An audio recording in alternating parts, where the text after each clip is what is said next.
کیا آپ نے کبھی محسوس کیا ہے کہ جب آپ کسی پریشانی میں ہوتے ہیں تو آپ کی سوچنے کی صلاحیت ویسی نہیں رہتی جیسی عام حالات میں ہوتی ہے؟ ایک مسئلہ آتا ہے اور پھر ہمارا ذہن اس مسئلے کے گرد اتنا گھومنے لگتا ہے کہ ہمیں ہر طرف اندھیرا ہی اندھیرا نظر آنے لگتا ہے۔ دلچسپ بات یہ ہے کہ اس وقت اگر کوئی ہمیں امید دلانے کی کوشش کرے، کوئی پازیٹیو پہلو سمجھائے، تب بھی ہم اسے قبول نہیں کرتے، بلکہ بعض اوقات ہم اس پازیٹیو بات کو بھی نگیٹو انداز میں لینے لگتے ہیں۔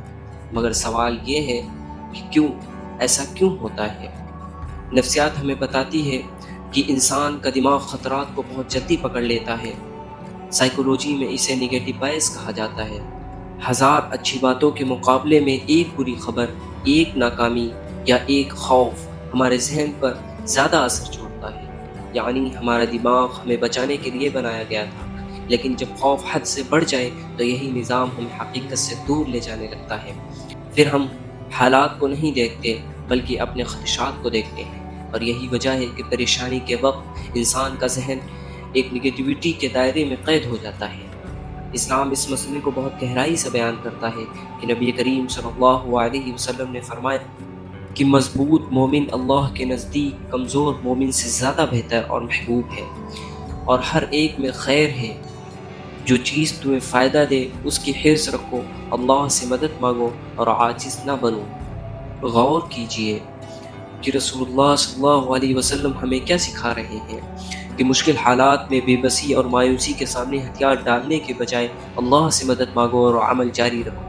ایک اور حدیث میں ہمارے نبی صلی اللہ علیہ وسلم فرماتے ہیں کہ اللہ تعالیٰ فرماتا ہے میں اپنے بندے کے گمان کے مطابق ہوں۔ یعنی اگر بندہ اللہ سے خیر اور رحمت کی امید رکھتا ہے تو اس کے دل میں روشنی پیدا ہوتی ہے، اور اگر وہ مایوسی اور بدگمانی کو جگہ دے دیتا ہے تو اندھیرے بڑھنے لگتے ہیں۔ اب سوال یہ ہے کہ جب نگیٹو سوچوں کا دائرہ بہت وسیع ہو جائے تو کیا کیا جائے؟ سب سے پہلے یہ یاد رکھیں، ہر سوچ حقیقت نہیں ہوتی۔ صرف اس لیے کہ آپ کا ذہن آپ کو کوئی بات بار بار بتا رہا ہے، ضروری نہیں کہ وہ سچ ہو۔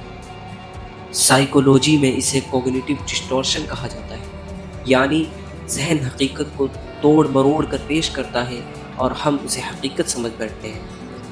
ایسے وقت میں خود سے صرف ایک سوال پوچھیں، کیا میرے پاس اس خیال کا کوئی ثبوت ہے یا یہ صرف میرا خوف بول رہا ہے؟ اکثر اوقات آپ کو معلوم ہوگا کہ آپ حقیقت سے نہیں بلکہ اپنے خدشات سے لڑ رہے تھے۔ پھر اپنے ذہن کو مسئلے سے ہٹا کر حل کی طرف لے جائیں، کیونکہ دماغ اس سمت میں بڑھتا ہے جس سمت میں سوال کیا جائے۔ اگر آپ بار بار پوچھیں میرے ساتھ ہی ایسا کیوں ہوا، تو دماغ مزید پریشانیاں تلاش کرے گا۔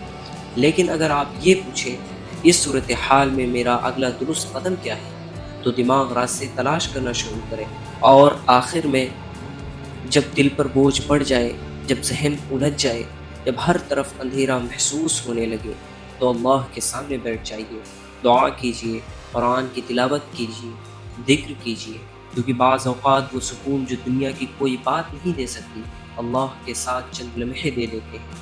یاد رکھیے، نگیٹو سوچیں حقیقت نہیں ہوتی، وہ صرف بادلوں کی طرح ہوتی ہیں، اور بادل چاہے کتنے ہی گھنے کیوں نہ ہو، سورج کو ہمیشہ کے لیے چھپا نہیں سکتے۔